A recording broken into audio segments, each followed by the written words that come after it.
The English Conversation Club is happy to present Romeo and Juliet. Welcome to the English Conversation Club. Our story for today is Romeo and Juliet. Romeo and Juliet is a tragic love story written by William Shakespeare in 1597. The story moves quickly, so feel free to pause it as you like. We hope you enjoy this classic story. Once upon a time there lived in Verona two great families named Montague and Capulet.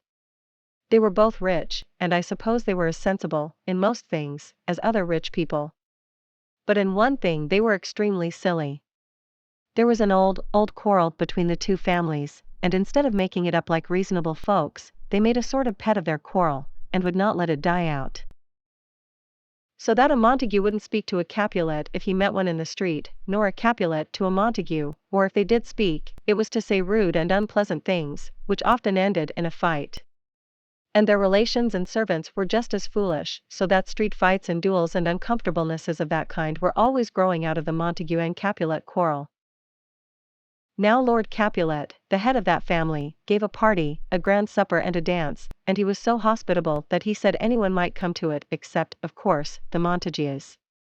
But there was a young Montague named Romeo, who very much wanted to be there, because Rosaline, the lady he loved, had been asked. This lady had never been at all kind to him, and he had no reason to love her, but the fact was that he wanted to love somebody, and as he hadn't seen the right lady, he was obliged to love the wrong one. So to the Capulets' grand party he came, with his friends Mercutio and Benvolio. Old Capulet welcomed him and his two friends very kindly, and young Romeo moved about among the crowd of courtly folk dressed in their velvets and satins, the men with jeweled sword hilts and collars, and the ladies with brilliant gems on breast and arms, and stones of price set in their bright girdles. Romeo was in his best too, and though he wore a black mask over his eyes and nose, everyone could see by his mouth and his hair, and the way he held his head, that he was 12 times handsomer than anyone else in the room. Presently amid the dancers he saw a lady so beautiful and so lovable that from that moment he never again gave one thought to that Rosaline whom he had thought he loved. And he looked at this other fair lady, as she moved in the dance in her white satin and pearls, and all the world seemed vain and worthless to him compared with her. And he was saying this, or something like it, when Tybalt, Lady Capulet's nephew, hearing his voice, knew him to be Romeo.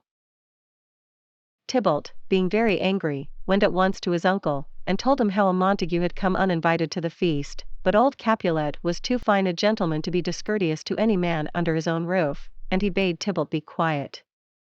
But this young man only waited for a chance to quarrel with Romeo. In the meantime Romeo made his way to the fair lady, and told her in sweet words that he loved her, and kissed her. Just then her mother sent for her, and then Romeo found out that the lady on whom he had set his heart's hopes was Juliet, the daughter of Lord Capulet, his sworn foe. So he went away, sorrowing indeed, but loving her none the less. Then Juliet said to her nurse, "Who is that gentleman that would not dance?" "His name is Romeo, and a Montague, the only son of your great enemy," answered the nurse. Then Juliet went to her room, and looked out of her window, over the beautiful green-gray garden, where the moon was shining. And Romeo was hidden in that garden among the trees, because he could not bear to go right away without trying to see her again. So she, not knowing him to be there, spoke her secret thought aloud, and told the quiet garden how she loved Romeo. And Romeo heard and was glad beyond measure. Hidden below, he looked up and saw her fair face in the moonlight, framed in the blossoming creepers that grew round her window, and as he looked and listened, he felt as though he had been carried away in a dream, and set down by some magician in that beautiful and enchanted garden. "Ah, why are you called Romeo?" said Juliet. "Since I love you. What does it matter what you are called? Call me but Love, and I'll be new baptized, henceforth I never will be Romeo," he cried, stepping into the full white moonlight from the shade of the cypresses and oleanders that had hidden him. She was frightened at first, but when she saw that it was Romeo himself, and no stranger, she too was glad, and, he standing in the garden below and she leaning from the window, they spoke long together, each one trying to find the sweetest words in the world, to make that pleasant talk that lovers use. And the tale of all they said, and the sweet music their voices made together, is all set down in a golden book, where you children may read it for yourselves some day. And the time passed so quickly, as it does for folk who love each other and are together, that when the time came to part, it seemed as though they had met but that moment, and indeed they hardly knew how to part. "I will send to you tomorrow," said Juliet. And so at last, with lingering and longing, they said goodbye. Juliet went into her room, and a dark curtain hid her bright window. Romeo went away through the still and dewy garden like a man in a dream.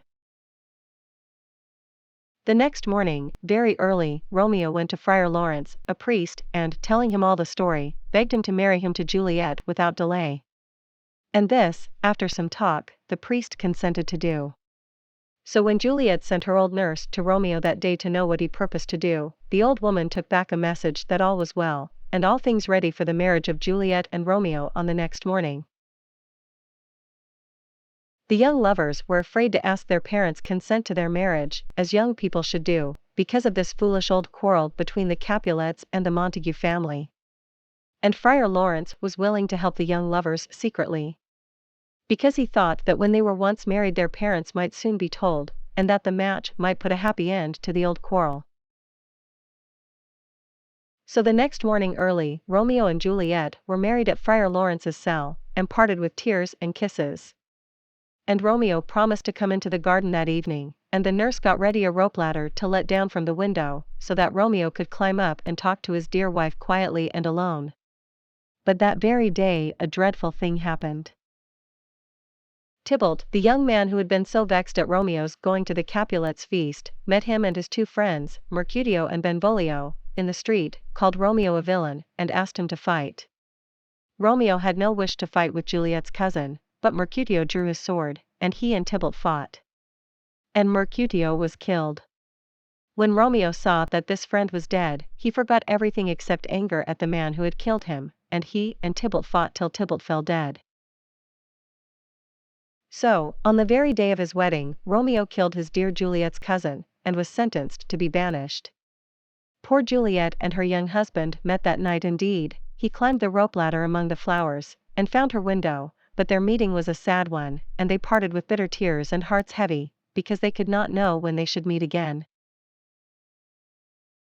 Now Juliet's father, who, of course, had no idea that she was married, wished her to wed a gentleman named Paris, and was so angry when she refused, that she hurried away to ask Friar Lawrence what she should do. He advised her to pretend to consent, and then he said, "I will give you a draught that will make you seem to be dead for 2 days, and then when they take you to church it will be to bury you, and not to marry you. They will put you in the vault thinking you are dead, and before you wake up, Romeo and I will be there to take care of you. Will you do this, or are you afraid?" "I will do it, talk not to me of fear," said Juliet. And she went home, and told her father she would marry Paris. If she had spoken out and told her father the truth, well, then this would have been a different story. Lord Capulet was very much pleased to get his own way, and set about inviting his friends and getting the wedding feast ready. Everyone stayed up all night, for there was a great deal to do, and very little time to do it in. Lord Capulet was anxious to get Juliet married because he saw she was very unhappy. Of course she was really fretting about her husband Romeo, but her father thought she was grieving for the death of her cousin Tybalt, and he thought marriage would give her something else to think about. Early in the morning the nurse came to call Juliet, and to dress her for her wedding, but she would not wake, and at last the nurse cried out suddenly, "Alas! Alas! Help! Help! My lady's dead. Oh, well a day that ever I was born." Lady Capulet came running in, and then Lord Capulet, and Lord Paris, the bridegroom. There lay Juliet cold and white and lifeless, and all their weeping could not wake her. So it was a burying that day, instead of a marrying. Meantime Friar Lawrence had sent a messenger to Mantua with a letter to Romeo telling him of all these things, and all would have been well, only the messenger was delayed, and could not go. But ill news travels fast. Romeo's servant, who knew the secret of the marriage, but not of Juliet's pretended death, heard of her funeral, and hurried to Mantua to tell Romeo how his young wife was dead and lying in the grave. "Is it so?" cried Romeo, heartbroken.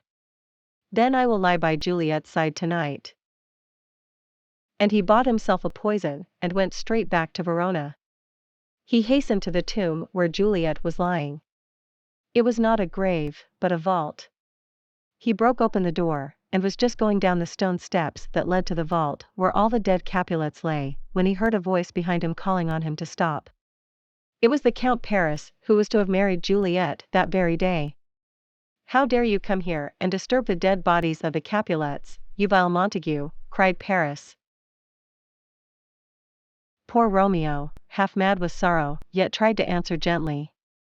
"You were told," said Paris, "that if you return to Verona you must die." "I must indeed," said Romeo. "I came here for nothing else." "Good, gentle youth, leave me." "Oh, go, before I do you any harm. I love you better than myself.